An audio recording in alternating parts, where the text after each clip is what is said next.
ଗୋଟିଏ ଛୋଟ ଗାଁ। ଗାଁକୁ ଲାଗି ଘଞ୍ଚ ଅରଣ୍ୟ। ବିଭିନ୍ନ ପ୍ରକାର ଜୀବଜନ୍ତୁ ପଶୁପକ୍ଷୀ ସେ ଜଙ୍ଗଲରେ ପରିପୂର୍ଣ୍ଣ। ଔଷଧୀୟ ବୃକ୍ଷ ମଧ୍ୟ ସେ ଜଙ୍ଗଲରେ ଭର୍ତ୍ତି।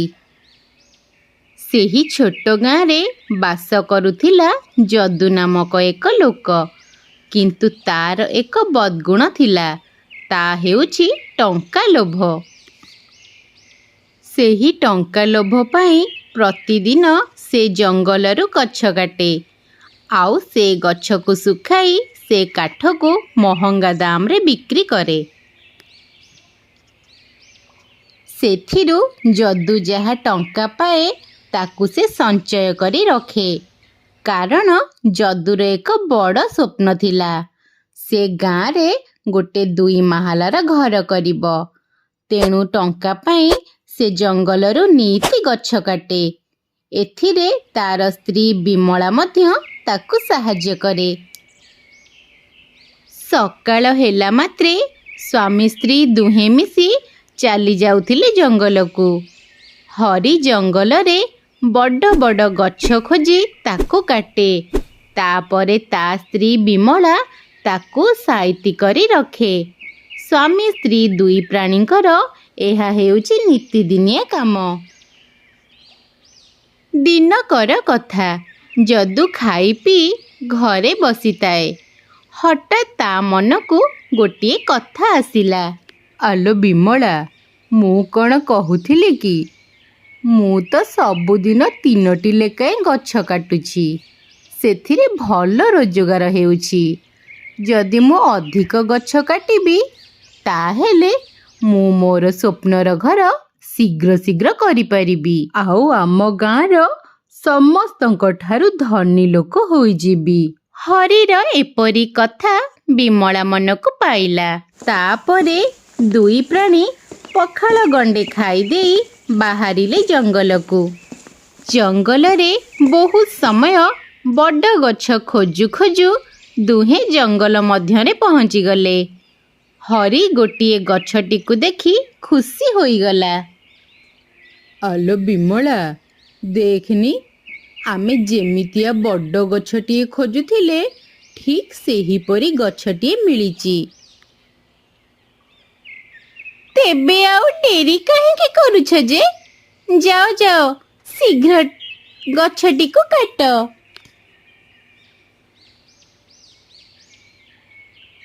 ତାପରେ ଯଦୁ ନିଜ ଢଙ୍ଗରେ ଠାକୁରଙ୍କୁ ପ୍ରଣାମ କରି ଗଛଟିକୁ କୁରାଢ଼ିରେ ଚୋଟେ ମାରିଛି କି ନାହିଁ, ହଠାତ୍ ଏକ କାନ୍ଦିବାର ଶବ୍ଦ ଶୁଣାଗଲା।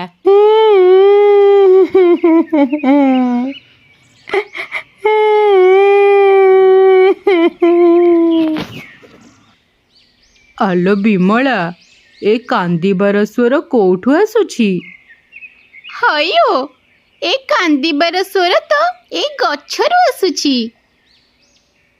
ଆଲୋ ତୁ ଏମିତି କ'ଣ କହୁଛୁ? ଗଛ କ'ଣ କଥା କହେ? ମୁଁ କ'ଣ ମିଛ କହୁଛି? ଏଠି ତମ ମୋ ଛଡ଼ା ଆଉ ତ କେହି ନାହାନ୍ତି। ଏତିକି ବେଳେ ଗଛଟି କହିଲା, ହଁ ଯଦୁ, ମୁଁ ଗଛ କହୁଛି। ଗଛ କଥା କହୁଥିବାର ଶୁଣି ବିମଳା ଆଉ ଯଦୁ ଦୁହେଁ ଆଶ୍ଚର୍ଯ୍ୟ ହୋଇଗଲେ। ତୁମେ ସତରେ ଗଛ କଥା କହିପାରୁଛ? ହଁ ଯଦୁ, ମୁଁ ଗଛ କହୁଛି। ହେଲେ ତମେ କେମିତି କଥା କହିପାରୁଛ? ଏଇ ଜଙ୍ଗଲରେ କୌଣସି ବି ଗଛ ତମ ପରି କଥା କହୁନାହାନ୍ତି ତ? ମୁଁ ହେଉଛି ଗଛମାନଙ୍କର ରାଜା, ତେଣୁ ମୁଁ କେବଳ କଥା କହିପାରେ। କିନ୍ତୁ ଆଜି ତୁମେ ଏମିତି କାନ୍ଦୁଛ କ'ଣ ପାଇଁ? ଦୟାକରି ମୋତେ କାଟ ନାହିଁ। ମୋତେ ଭାରି କଷ୍ଟ ହେଉଛି। ମୋ ଦେହରେ ଅନେକ ଚଢ଼େଇ ବସା ବାନ୍ଧି ରହିଛନ୍ତି।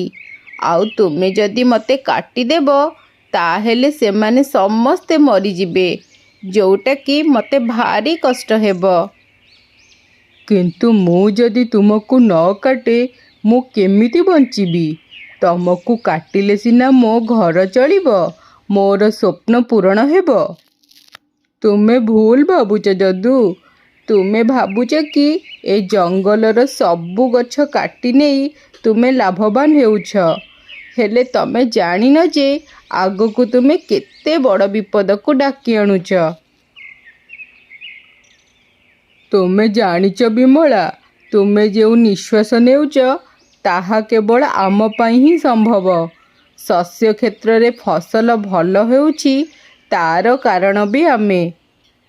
ତୁମ ଫସଲ ଯଦି ସଂରକ୍ଷିତ ହେଇ ରହୁଛି ତାହା କେବଳ ଏ ପକ୍ଷୀ ଓ ଜଙ୍ଗଲ ପାଇଁ। ପକ୍ଷୀମାନେ ତୁମ ଫସଲରେ ଲାଗୁଥିବା ପୋକଜୋକ ସବୁ ଖାଉଛନ୍ତି। ଏ ଜଙ୍ଗଲ ତୁମ ଚାଷ ଜମିକୁ ଉର୍ବର କରନ୍ତି। ଯଦି ଏ ଜଙ୍ଗଲ ତୁମ କ୍ଷେତ ପାଖରେ ନଥାନ୍ତା ତ ଏ ପକ୍ଷୀ କେମିତି ଆସିଥାନ୍ତେ? କୁଆଡ଼ୁ ଆଉ ତମ ଜମି ସୁରକ୍ଷିତ ହେଇ ରହିଥାନ୍ତା?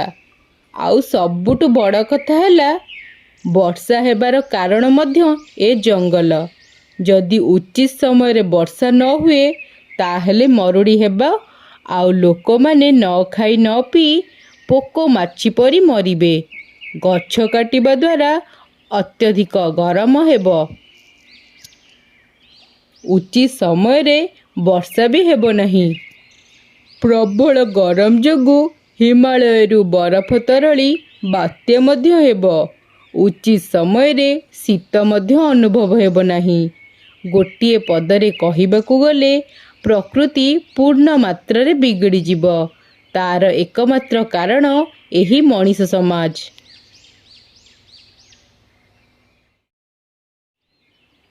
ନା ନା, ତୁମେ ମିଛ କହୁଛ। ତୁମେ ଆମକୁ ଭୁଲେଇବାକୁ ଚେଷ୍ଟା କର ନାହିଁ। ମୋତେ ମୋ କାମ କରିବାକୁ ଦିଅ। ନାଇଁ ଯଦୁ, ତୁ ମୋ କଥା ଟିକେ ଶୁଣ। ମୋତେ ଜମା ବି କାଟନି। ହରି ଗଛଟିର କଥାକୁ ନ ଶୁଣି ତାକୁ ସମ୍ପୂର୍ଣ୍ଣ କାଟିଦେଇ ତାପରେ ଆହୁରି 3ଟି ଗଛ କାଟି ଉପର ଓଳିକୁ ସ୍ୱାମୀ ସ୍ତ୍ରୀ 2 ଜଣ ଘରକୁ ଫେରିଲେ। ସେହି ସନ୍ଧ୍ୟା ବେଳକୁ ଆସିଲେ ଶ୍ୟାମବାବୁ। ଶ୍ୟାମ ଆଉ ହରି 2 ଜଣ ପିଲାବେଳର ସାଙ୍ଗ। ଆଗରୁ ଶ୍ୟାମ ସେହି ଗାଁରେ ରହୁଥିଲା, କିନ୍ତୁ ଏବେ ସହରରେ ରହୁଛି। ଆରେ ଶ୍ୟାମ, ଏତେ ଦିନ ପରେ ତୋର ଏ ସାଙ୍ଗ କଥା ଆଉ ଏ ଗାଁ କଥା ମନେ ପଡ଼ିଲା? ନାଇଁ ରେ ସାଙ୍ଗ, ଏହି କାର୍ଯ୍ୟ ବ୍ୟସ୍ତତା ଯୋଗୁଁ ଆସିପାରୁନଥିଲି ଗାଁକୁ। ଏବେ ଭାବୁଛି ଏଇ ଗାଁରେ ରହିବି। ଯାହା କହ ସାଙ୍ଗ, ଭଗବାନ ତତେ କେତେ ବଡ଼ ଭାଗ୍ୟ ଦେଇଛନ୍ତି। ତୁ ସହରରେ ଆରାମସେ ରହୁଛୁ, କିନ୍ତୁ ତୁ ସହରକୁ ପାଦରେ ଆଡ଼େଇ ଦେଇ ଏ ପୁରୁଣା କାଳିଆ ଗାଁକୁ ଚାଲି ଆସିଲୁ। ଆରେ ହରି, ମୋର କି ଭାଗ୍ୟରେ! ତୁମମାନଙ୍କର ତ ବହୁତ ବଡ଼ ଭାଗ୍ୟ ଯେ ତୁମେ ଏଇ ଗାଁରେ ରହୁଛ। କ'ଣ ଅଛି ଏ ଗାଁରେ? ତୁ ଭୁଲ କଲୁ ସାଙ୍ଗ, ସବୁଦିନ ସହର ଛାଡ଼ି ଗାଁରେ ରହିବାକୁ। କ'ଣ ନାହିଁ କହରେ। ତୁ ଜାଣିଛୁ ହରି, ସହର ଅବସ୍ଥା ଏବେ ଠିକ୍ ଠାକ୍ ନାହିଁ। ଆମ ପରି କ'ଣ ଏ ସହର ହେଇଅଛି? ବଡ଼ ବଡ଼ ଗାଡ଼ି ମଟର ଯୋଗୁଁ କେତେ ମାତ୍ରାରେ ବାୟୁ ପ୍ରଦୂଷଣ ହେଉଛି। ସେଥିପାଇଁ ଆଜି କେତେ ଲୋକ ମୃତ୍ୟୁ ମୁଖରେ। ଏହି ପ୍ରଦୂଷଣ ଯୋଗୁଁ କାହାକୁ କ୍ୟାନ୍ସର ତ ଆଉ କାହାକୁ ଶ୍ୱାସ ରୋଗ, କାହାକୁ ପୁଣି ଉଚ୍ଚ ରକ୍ତଚାପ, ଆଉ ପୁଣି ପ୍ରାୟ ଲୋକଙ୍କର କିଡନୀ ଖରାପ। ଆଜିକାଲି ସହରରେ ରହୁଥିବା ଲୋକଙ୍କର ଅବସ୍ଥା ଏହିପରି ହୋଇଗଲାଣି। କ'ଣ ସତରେ ଭାଇ? ସହରର ଅବସ୍ଥା ଏତେ ଖରାପ? ହେଲେ ଏସବୁର କାରଣ କ'ଣ? ଏହାର ଗୋଟିଏ ମାତ୍ର କାରଣ ହେଉଛି ବୃକ୍ଷ ଆଉ ଜଙ୍ଗଲ କ୍ଷୟ। ଦ୍ରୁତ ଗତିରେ ଜଙ୍ଗଲ ହ୍ରାସ ଯୋଗୁଁ ଏହି ସବୁ ରୋଗ। ଖାଲି ଏତିକି କ'ଣ, ଉଚିତ ସମୟରେ ବର୍ଷା ନ ହେବା ଯୋଗୁଁ ମରୁଡ଼ି ହେବା, ମଣିଷ ଓ ଅନ୍ୟାନ୍ୟ ପ୍ରାଣୀମାନଙ୍କର ଅତି ଆବଶ୍ୟକ ଅମ୍ଳଜାନ ମଧ୍ୟ ହ୍ରାସ ହେଉଛି। ହରି ଆଉ ବିମଳାର ମନେ ପଡ଼ିଗଲା ଗଛ କହିଥିବା ସବୁ କଥା। ଏଥର ନିଜ ଭୁଲ ସେମାନେ ବୁଝିପାରିଲେ। ହେଲେ ରାଜା ଗଛକୁ ତ କାଟି ଦେଇଥିଲେ। ଆମେ କେତେ ବଡ଼ ଭୁଲ କରିଛେ। ଆମର ସାମାନ୍ୟ ସ୍ୱାର୍ଥ ପାଇଁ ଲୋକମାନଙ୍କୁ ଆମେ ମୃତ୍ୟୁ ମୁଖରେ ପକାଇ ଦେଉଛେ। ଏହାର କ'ଣ ପ୍ରାୟଶ୍ଚିତ ନାହିଁ? ହଁ ଅଛି ବିମଳା, ଆମେ ଏବେ ପ୍ରାୟଶ୍ଚିତ କରିବା। ହେଲେ କେମିତି?